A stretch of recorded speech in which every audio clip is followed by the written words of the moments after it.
Hello, this is Dr. Dan Langley, and welcome back to another episode of Eye-Opening Discussions. Again, I have a very special guest with me. I'm very blessed to have her with me again, is Marielle Loren. Thank you for being here again. Dan, thank you so much for having me on the podcast one more time, and I hope that this becomes a regular occasion between us. I love having eye-opening conversations with you. I love it. The topics that we speak about off camera are so, to me, I just feel like they're so profound, and maybe that's just a little bit of ego popping up there, but I'm always so invigorated and so excited after every conversation we have. I say, man, we should have turned the camera on for that one. Of all the infinite things that we could talk about, what's kind of got you jazzed up today? Well, the thing staring us straight in the face is pretty obvious. Oh, is it my tracksuit? Because I love my tracksuit. It's definitely your stylish tracksuit and our matching blue colors. We had to coordinate. I love it.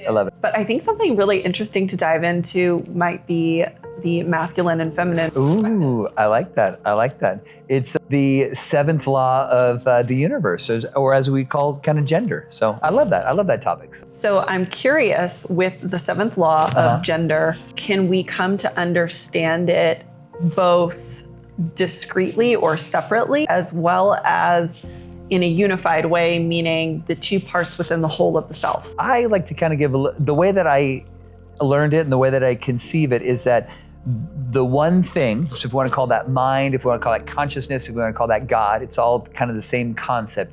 We just differ on which type of mouth word we want to kind of label that there. And so the one thing became two things. And those two things were kind of distinct qualities of energy. And so I see that as one being masculine, one being feminine, or you can consider it the active and the passive phase.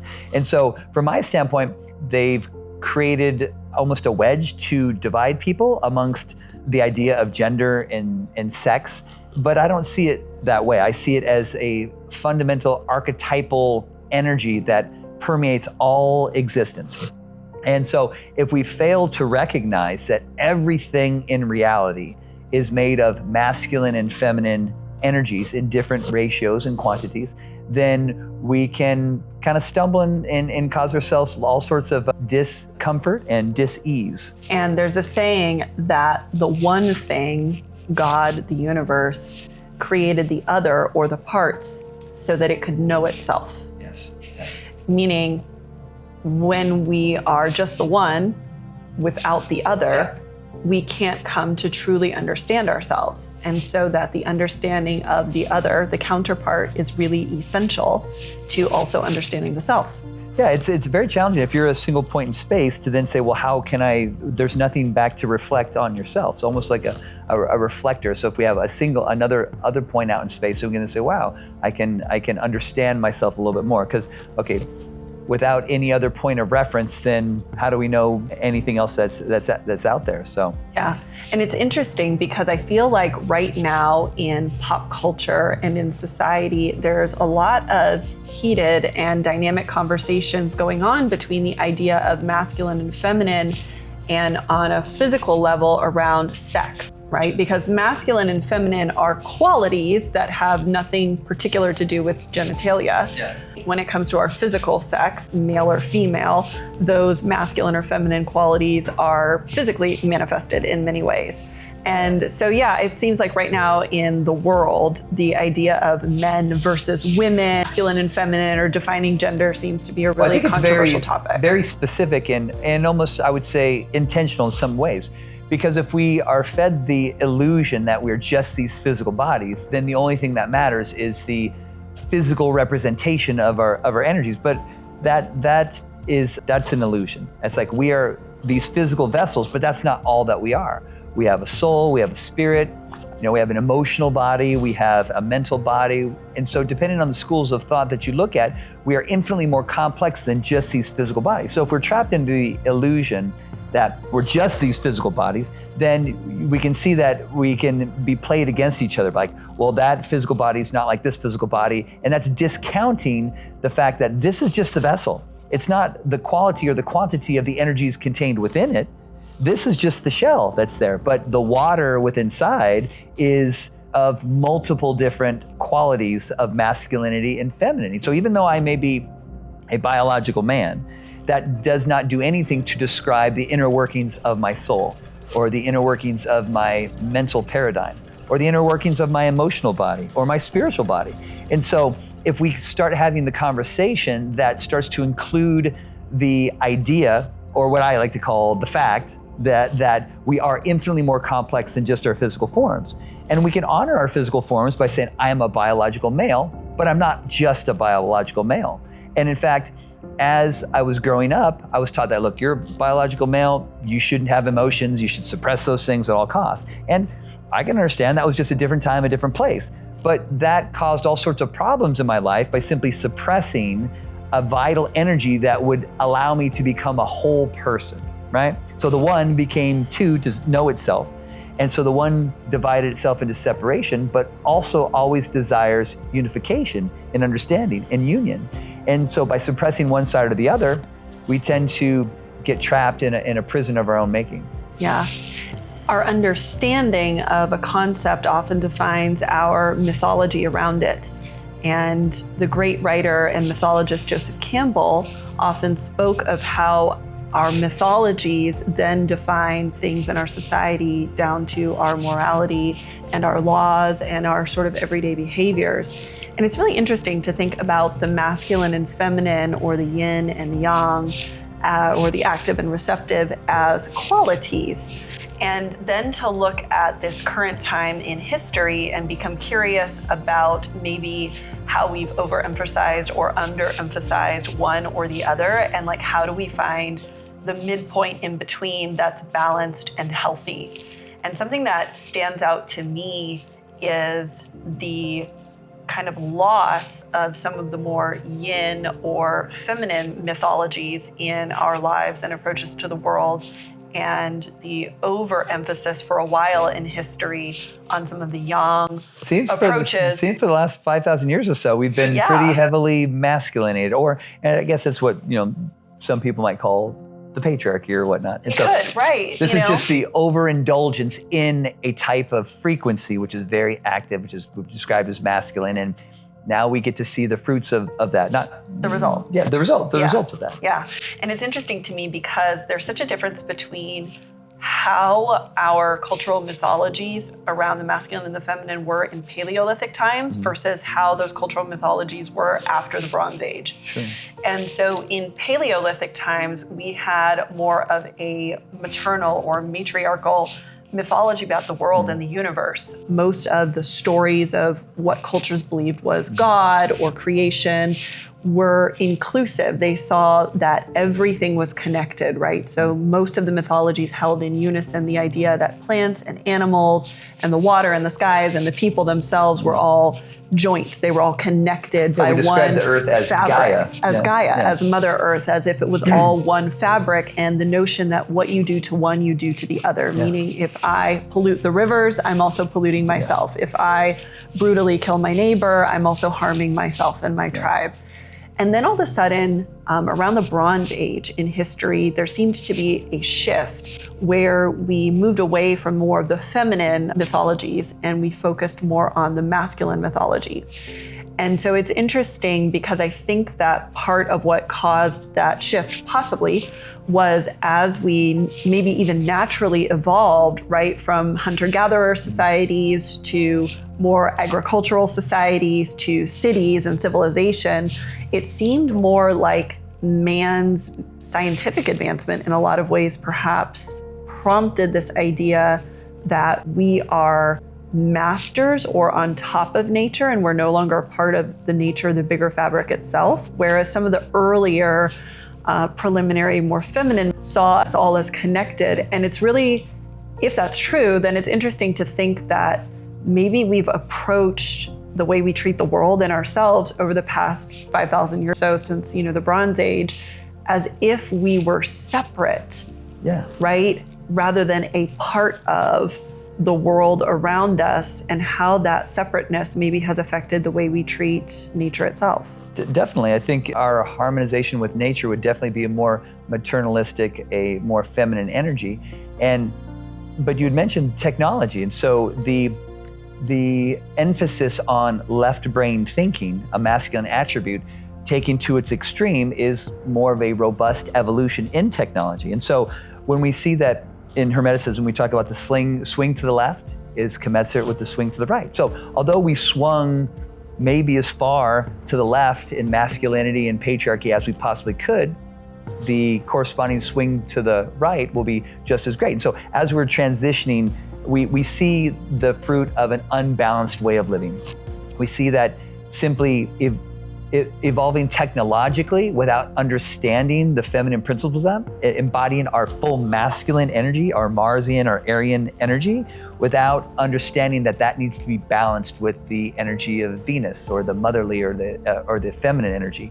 Then we simply look around and see, is this the type of reality that we want? And for many people, it's, yeah, this is awesome. We love it. Competition, crush 'em, war everywhere, all this type of stuff, famine and disease and all these things that plague us that wouldn't necessarily be here if we simply rebalanced ourselves. If we simply just understood that, wow, we can honor the masculine swing that we had and be grateful for the advances that we made in certain aspects of our civilization, or including just the creation of civilization. But then we can recognize that, okay, there are some blind spots that we had here. And so now we need to kind of recognize that we're not just masculine energy. We need to rebalance it with the feminine aspect. Absolutely. You know, he said that it's the masculine qualities that give us civilization, but it's the feminine qualities that give us culture. Yes, I like that. I like that quote. That's great. You know?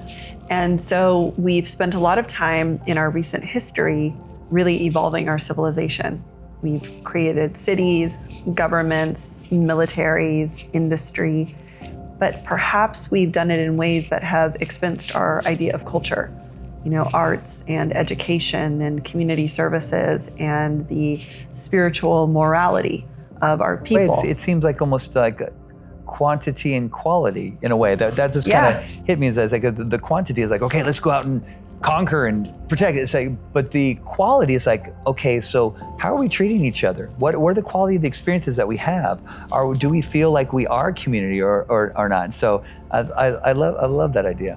And so it seems that maybe as the pendulum is swinging at this time, that perhaps we are remembering some of the more yin or feminine aspects of our existence, and perhaps we'll be focused more on the elevation of the cultural values of our society, the quality of our interrelationship with each other and with the planet and with things. But something else I find is to never let the pendulum swing in extreme too far either way. Sure. You know, the question is, how do we come to an appropriate midpoint? Because if we are all masculine, then that can't be healthy. But also if society's in, that may not be healthy either. The one can't know itself without the other. Do you think that there would ever be a way for us to find a happy midpoint? Do you think that's even possible, or is the pendulum always swinging? Definitely. And so when we talk about these things, big in our culture now is like toxic masculinity. And that's just kind of a phrase that they decide to say, an overabundance of masculine energy. And yet there is a corresponding overabundance of matriarchal energy as well. And so there was a time where it was described to me that the masculine energy wants to create, but cannot create.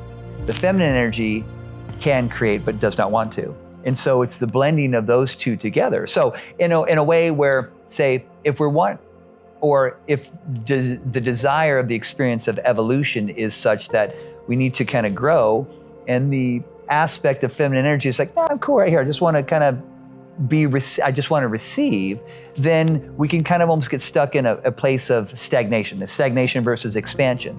And when we look to nature to see what is extremes of nature, we can decide, is this something that we would like for humanity?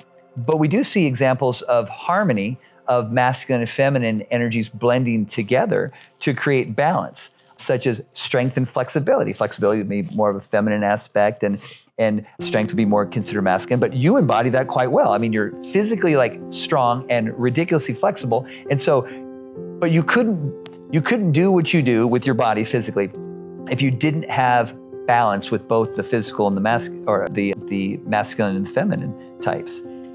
Well, I was thinking too that money, as a way that society reflects its values, because money seems to be the material crystallization of what we think is important, right? Yeah. Because money is a way that Crystallized we consciousness, vote on our values, right? Yeah. So every time you swipe your credit card or you pay for something, you're in essence saying, I approve of this, right? Yes. I approve of this system, this product experience, this whatever it is. And so money is a really great indicator of our social pulse and what is happening within the consciousness of the people, right? So there must be perhaps then a also masculine and feminine aspect to money. Definitely. And so I would say if we were to kind of label what type of frequency most of humanity is kind of going through at the moment, it would seem kind of masculine. And so thus the monetary systems that we see that seem somewhat enslaving and careless, not nurturing, and in some certain ways almost like parasitic in a way that's like competitive at all costs. And so all we have to do is look to the current monetary system that we see, and we could rightly, probably justifiably say that seems like a masculine monetary system.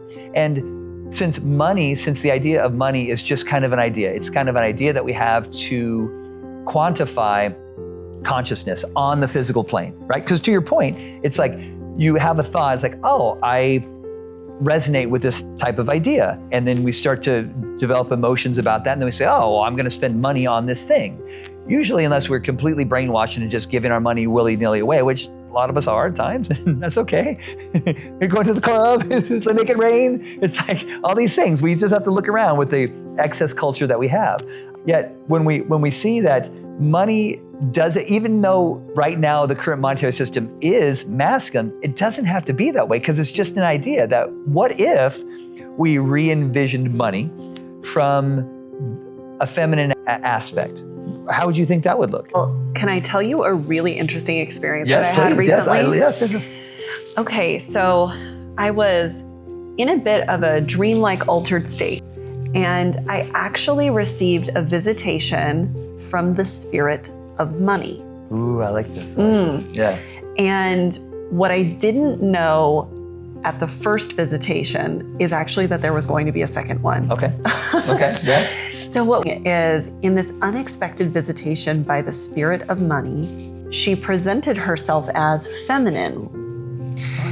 And she gave me advice on how she wants to be used in our world right now. And she explained to me that she was very tired of being used in the masculine way. And that extreme masculine use of her had led to what we might label as a lot of the evil in the world, some of the dark, more difficult things that have happened. And most importantly, she was really tired of being used for power. And what she said she wanted to be used more for at this time in history was care. Yeah. And so she conveyed to me that the new wealth frequency she's trying to bring into our financial systems at this time in the world is more that money is for caregiving. I love that. And so in this visitation, she invited me to consider what it is that I really care about and how my money could be used to multiply the blessings for those people or those causes or those circumstances. And then she encouraged me to think on a more systemic scale for all of us at large about how can we use money in a caregiving way for our communities and for the elevation of our culture through arts and education and services. And so it was really interesting to have a visitation from money, particularly the feminine. Yeah. And she told me also at this time in history, she found it really important for women to have more access to financial capital and to become more well-versed with the use of money, because obviously for a long time in history, it's mostly been men who've had access to capital and men who have more experience and skills oftentimes with money. And she felt that right now in history, because she was wanting the feminine frequency of her caregiving to come through on a physical level, she also wanted more women to have a stronger, more confident relationship with the use of money. Now, At first, I was surprised, like, why would the spirit of money come visit me? Yeah. How random. But to realize that money is a reflection of our value system. And so I think that she was able to visit in this vision because perhaps our social value system is beginning to shift. Yes, I believe so.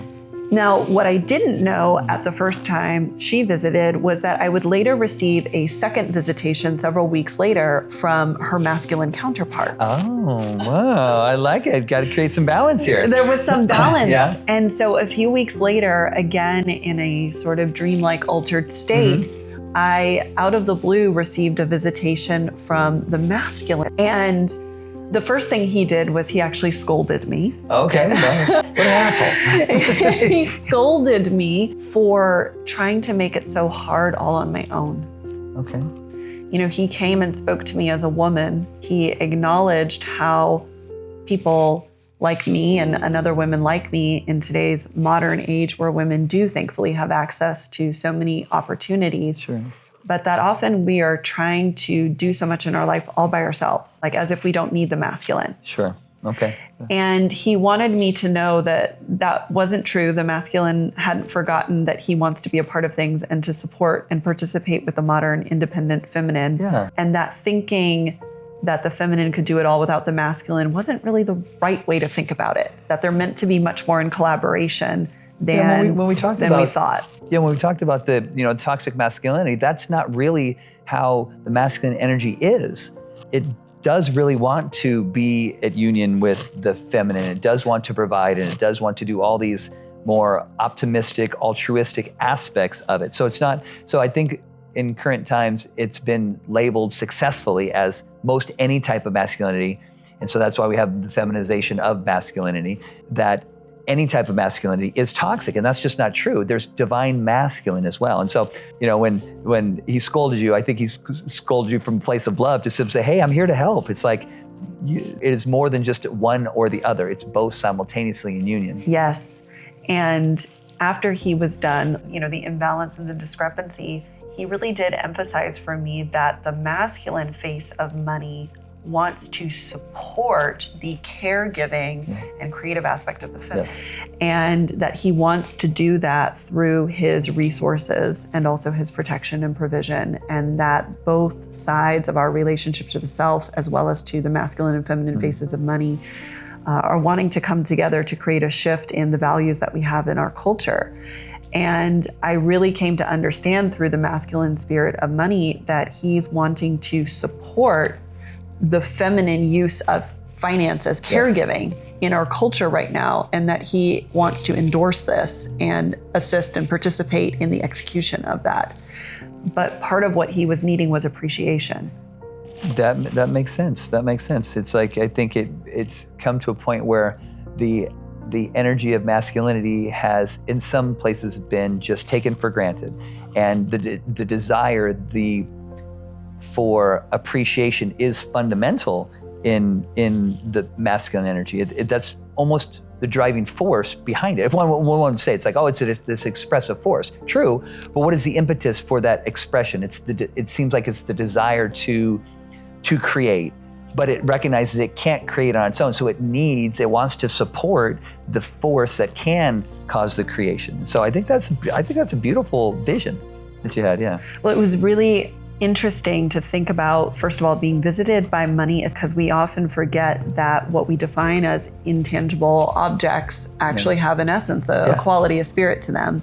And then to be visited by both faces, both sides of that apparently one quality, right? The one becomes the two. Yeah. And to understand that both sides are necessary for the successful expression of the thing itself. And it made me think about money a lot more, because very often people come to me for, advisory sessions. The big thing that's standing in their way between the version of themselves that they currently are versus the version of themselves that they are aspiring to be, many times is money. First of all, awareness, right? Yeah. Or consciousness or knowledge about something. And I can't tell you how many times I'll have people come to me for guidance sessions And whether it's, I wish I could leave this job and start, my own business, or I wish I could leave this relationship and afford to take care of my kids, in a different situation. There's this threshold of finance that has to be crossed. And so I think that's, in a way, I do believe that the financial institutions are an artificial structure to induce limitation, right? Because in reality, we live in an infinitely abundant planet that we've been somehow brainwashed into thinking that it's scarce, that we have scarce resources, we have scarce water, we have scarce air, that we're destroying the planet. And that I don't think that they could be further from the truth. Although that doesn't mean we need to be reckless about the way that we interact with the planet. And so when we think about money from that standpoint, we can simply reimagine it in a different form. So yeah. And so it made me curious, right, as to how often money is the stopholder in conversation for people around the reality that they're really trying to create for themselves. You see it in organizational levels too, because how often does an institution or an organization say, hey, we have this mission and we really want to build this thing, create this opportunity, give this service to the world, and then the budget conversation comes. Yeah, we've had that multiple times at our organization where it comes down to it's the artificial construct of money. And it's like, if you think that it's a limiting factor, then it definitely will be limiting. But if you simply reimagine it, it's like, that shouldn't be the impetus or shouldn't be the obstruction to you achieving your dreams. But to your point, people have created this illusion that it truly is. And how do we overcome that illusion? By reimagining money in a different way or? Yeah, absolutely. By reimagining it in a different way. And also, I think perhaps realigning our values. Yes. Yeah. Money is an external reflection of our values. So sometimes we have to do some internal reordering first before we can see the external reordering of it. And I wonder if in society at large right now, we're doing some internal reordering around what we really value and the way that we want to approach it. And perhaps that's why we will see some systemic changes in the financial industries around money in the world as a whole.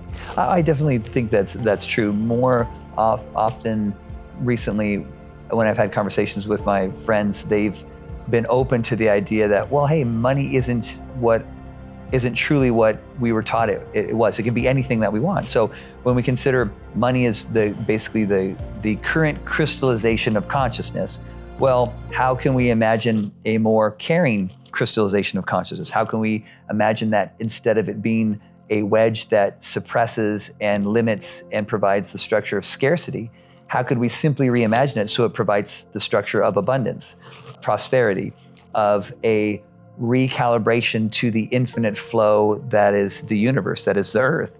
And by simply taking these artificial constructs that money is a limited resource and simply viewing it as concentrated, crystallized attention that is nurturing. So if we are mindful of what we care about instead of mindlessly caring about something, then we can improve the quality of our care or our concentration or our consciousness. And simply by being more mindful of what we care about and how we care about it, the idea of money will change on its own. And we can think about it in terms of, okay, let's try to create different financial institutions outside of us to then outwardly reconstruct money. But to your point, I think that the reconstruction, the reimagining, the re-envisioning of money will occur in the heart first, where we say, wow, how can I now readjust my values?